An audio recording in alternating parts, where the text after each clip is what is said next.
بسم اللہ الرحمن الرحیم۔ السلام علیکم ورحمۃ اللہ وبرکاتہ۔ عابد راجہ چینل کی طرف سے آج میں اپنے دوستوں کو رسول اللہ صلی اللہ علیہ وآلہ وسلم کا ایک بہت ہی پیارا فرمان سناؤں گا۔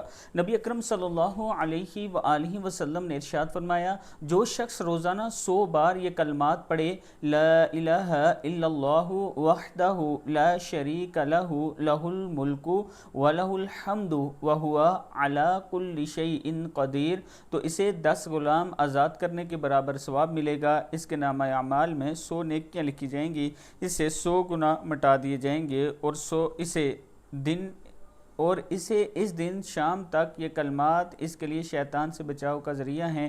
اس سے بہتر کلمہ کسی نے نہیں کہا، ہاں البتہ یہ کہ کوئی اس سے زیادہ عمل کرے۔ بخاری شریف کی حدیث ہے۔